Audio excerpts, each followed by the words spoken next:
I'm going to make a video today of these rooms I've created, these pop-up rooms. I've been taking part in this club on Instagram called the Room Portrait Club, and every week there's a different room and you can interpret it how you would like. And I had remembered this technique that I had used quite a long time ago, where I'd created these pop-up books. I thought this is just perfect for this room. So this one is the last one that I did. I'm just sort of showing you how it's in layers, and I'm going to show, I think I'm going to use this one as my demonstration one today and how to make one. This was one I made the week before for the room Portrait Club. Now it's funny because this one looks more complicated than this one, but this one was harder because of the bed.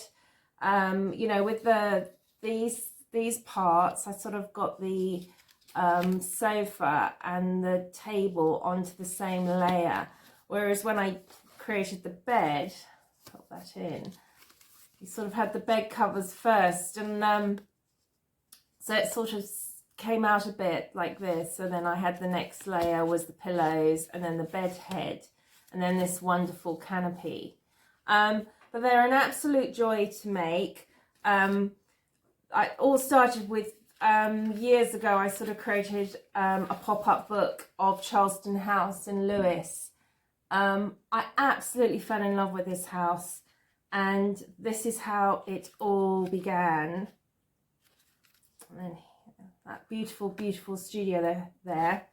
And then I also had created one of the house that I grew up in at the time. I had created one of that house. So the Room Portrait Club, thank you so much, because you have made me return to my pop-up books. Right, I shall begin to demonstrate how to make them. First thing obviously you need a picture of a room. Obviously a picture sort of looking straight onto the room. I really recommend going to at Room Portrait Club on Instagram for this. They've got some great rooms, and there'll be another one coming up on Sunday. So a room that you are looking directly onto. An angled room would be harder, so start with something that you're looking straight into the room. Then you need to sketch out the room like this, in very sort of basic lines. Now I like to work with a black fine liner, but you can use whatever medium that you like working in. So what you need is, I use a black fine liner. You're obviously going to need a pencil. Here I'm using for tracing paper, I use baking or greaseproof paper, but I have actually this week treated myself to a layout pad or some tracing paper. But greaseproof paper I've got here, baking, which obviously we're going to use for tracing. I've got a scalpel, which could be sharper, and then you need, I like to work in A5. A5 is my preferred size to work in. So from my A5 sketchbook, which I think the paper weight is here is 160 grams, because you do need thick paper. It doesn't need to be card, but it does need to be thick. You need 1, 2, 3, 4 pieces of A5 paper. As I say, it needs to feel quite a heavy weight.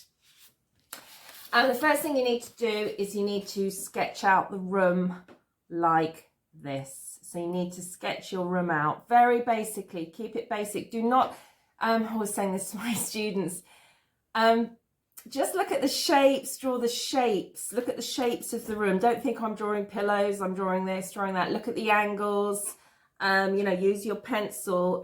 You're drawing from a secondary image probably, unless you're drawing from something, if it's flat, so you can sort of put your pencil again and get your angles and just look at the shapes. So very, very basic drawing. Once you've done your drawing, you will then need to trace it. So you need to trace your drawing. Once you've traced your drawing, you then need to make sure that you turn the tracing over and then you trace again on the lines on the back, because otherwise you won't be able to, because we actually need to then use the tracing we need to draw on the tracing to leave it onto the paper. And if you don't put paper on the back and you draw it like that, it'll be the wrong way round. So draw out your room in pen or pencil, it really doesn't matter. Then you take a piece of tracing or greaseproof paper, and with a nice sharp pencil, you then trace your room. Once you've traced it in shapes, not in detail, you do not need the details, you then turn it over and then you trace back over your lines.